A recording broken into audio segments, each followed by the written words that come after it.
నేరాలు చాలా విచిత్రంగా ఉంటాయి. అసలు ఈ నేరం ఎలా జరిగింది? ఒక్క ఆధారం కూడా కనిపించడం లేదు. నేరస్తుడు చాలా తెలివిగా, చాకచక్యంగా చేశాడు. అత్యాచారం చేసి ఆపై హత్య చేశాడు. కానీ ఎక్కడా ఎటువంటి ఆధారం దొరకటం లేదు.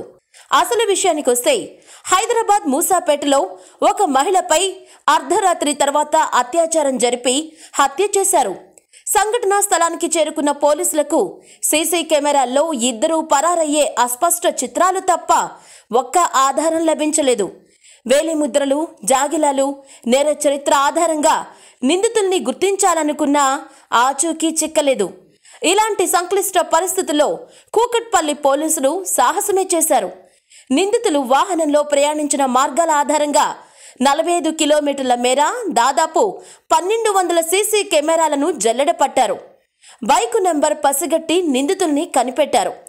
కూకట్పల్లి పోలీస్ స్టేషన్ పరిధిలో మహిళా హత్యాచారం కేసులో ఇద్దరు నిందితులు పోలీసులకు చిక్కారు. నిందితుల్లో ఒకరు మైనరు.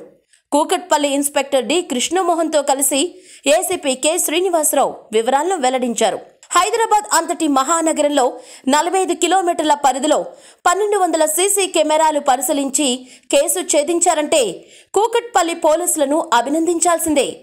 ఇదే పట్టుదల ఉంటే ఎలాంటి ఆధారాలు లేకపోయినా నిందితులను పట్టుకోవచ్చు అన్నది ఈ సంఘటనలో రుజువైంది.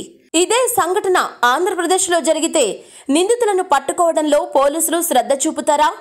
హత్యకు గురైన మహిళకు సంబంధించి అడిగేవారు ఎవరూ లేరు అని వదిలేస్తారా? ఇలాంటి ప్రశ్నలు ప్రజలు వ్యక్తం చేస్తున్నారు. తెలంగాణలో హైదరాబాద్ అయినా, ఏపీలో విజయవాడ అయినా పోలీసుల్లో కేసును ఛేదించాలి అన్న దృక్పథం ఉంటే ఖచ్చితంగా నిందితులను పట్టుకుంటారు.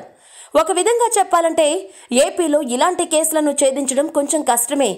ఎందుకంటే ఏపీలో ఒక్క విశాఖపట్నం తప్ప ఏ నగరాన్ని తీసుకున్నా 10 నుంచి 20 కిలోమీటర్ల పరిధిలోనే ఉన్నాయి. హైదరాబాద్లో ఉన్నట్లు సీసీ కెమెరాలు ఏర్పాటు చేసుకోవటం ఇక్కడ చాలా తక్కువ. నిందితుడు వెళ్లిన మార్గంలో సీసీ కెమెరాలు ఉండకపోవచ్చు. అదే హైదరాబాద్ పరిధిలో ఏ గల్లీలోకి వెళ్ళినా సీసీ కెమెరాలు ఉంటాయి. ఒక విధంగా చెప్పాలంటే సీసీ కెమెరా లేని షాపు, వీధులు, ఇళ్ళు లేవనే చెప్పాలి. ముందుగా మన ఆంధ్రప్రదేశ్లో ప్రతి షాపు, ఇంటికి సీసీ కెమెరాలు ఏర్పాటు చేసుకునే విధంగా ప్రజల్లో అవగాహన తీసుకురావాలి. కార్పొరేషన్, పంచాయతీ పరిధిలో 4 రోడ్ల కూడలిలో సీసీ కెమెరాలు ఏర్పాటు చేయాలి. కానీ ప్రభుత్వ పరంగా చూస్తే రద్దీగా ఉన్న కూడలిలో కూడా సీసీ కెమెరాలు లేని పరిస్థితి. ఒకవేళ ఉన్నా అవి పని చేయవు. హైదరాబాద్లో జరిగిన సంఘటనలు ఎక్కడా జరగకూడదు. ఒకవేళ జరిగినా అందుకు సామర్థ్యం, నైపుణ్యం ఉన్న యంత్రాంగం ఏపీలో ఉంది. ప్రతి కూడలిలో సీసీ కెమెరాలు ఉండేలా ప్రభుత్వం చర్యలు తీసుకుంటే 1400 కిలోమీటర్లు కాదు, 14 కిలోమీటర్ల పరిధిలోనే నిందితులను పట్టుకునే అవకాశం ఉంటుంది. ముందుగా ప్రభుత్వం ఆ దిశగా పని చేయాలని కోరుకుందాం.